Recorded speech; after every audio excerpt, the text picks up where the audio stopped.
எதிராக வருகிறது என்று அவருடைய ஆட்சி சீர்குலைக்கப்பட்டு படுகொலை செய்யப்பட்டார்.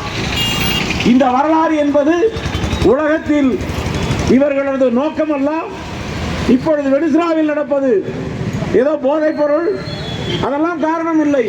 நிக்கோலஸ் மதுரா அமெரிக்க ஏகாதிபத்தியத்திற்கு எதிராக இருக்கிறார். அது மட்டுமல்ல, அங்கே இருக்கக்கூடிய எண்ணெய் வளம் அதை சூறையாட வேண்டும். சோஷலிசத்துக்கு ஆதரவாக குரல் கொடுக்கிறார். இன்னும் குறிப்பாக சொல்ல போனால், எவ்வளவு நெருக்கடி கொடுத்தாலும் எப்படிப்பட்ட சூழ்நிலையிலும் சோஷலிசத்தை உயர்த்தி பிடித்துக் கொண்டிருக்கக்கூடிய கியூபாவிற்கு உதவியாக இருக்கிறார் என்ற ஒரே காரணத்திற்காக மதுரா இங்கே கைது செய்யப்பட்டு நியூயார்க் சிறையில் அடைக்கப்பட்டிருக்கிறார். ஆனால் கடந்த காலங்களை விட உலகம் முழுவதும் லட்சக்கணக்கான மக்கள் வீதியில் இறங்கி ட்ரம்பை கண்டன குரல் எழுப்பிக் கொண்டிருக்கிறார்கள். இன்னும் சொல்ல போனால், நியூயார்க் நகரத்திலேயே இப்போது தேர்ந்தெடுக்கப்பட்டிருக்கக்கூடிய மேயர் எனது அனுமதி இல்லாமல், எனது உடன்பாடு இல்லாமல் நியூயார்க் நகர சிறையில் எவ்வாறு நீங்கள் வைக்கலாம் என்று ட்ரம்புக்கு எதிராக குரல் கொடுக்கிறார். ஆனாலும் ட்ரம்பினுடைய காதில் விழவில்லை. இன்னும் சொல்ல போனால், அவரோடு நேச நட்பு நாடுகளாக இருக்கக்கூடியவை இதை கண்டிக்கின்றன. ஐநா கண்டிக்கிறது. ஆனால் உலகத்தில் இருக்கக்கூடிய அனைவரும் கண்டித்தாலும் நான் அப்படித்தான் பண்ணுவேன் அப்படின்னு ட்ரம்பினுடைய அடாவடி. நம்முடைய கவலை எல்லாம், இந்திய நாட்டிற்கு என்று ஒரு பாரம்பரியம் உண்டு, நமக்கென்று ஒரு மரபு உண்டு.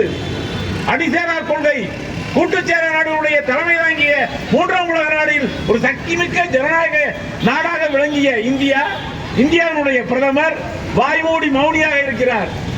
இன்னும் சொல்ல போனால், உலகம் முழுவதிலும் குரல் கொடுத்தாலும் மோடி அதை பத்தி எல்லாம் கவலையே கிடையாது. இப்பவும் ட்ரம்புக்கு ஆதரவான ஒரு நிலையை எடுத்துக் கொண்டிருக்கிறார். சரி, ட்ரம்புக்கு ஆதரவான நிலையை எடுத்து இந்தியா கண்ட பலன் என்ன? 50% வரி. ரஷ்யாவிலிருந்து நீங்க என்ன வாங்கக்கூடாது. கிட்டத்தட்ட 60% எண்ணெய் கொள்முதலை குறைச்சிட்டோம். அப்படி இருந்தும் அவருக்கு அந்த 40% படலன்னு மோடியை மிரட்டி கொண்டிருக்கிறார்.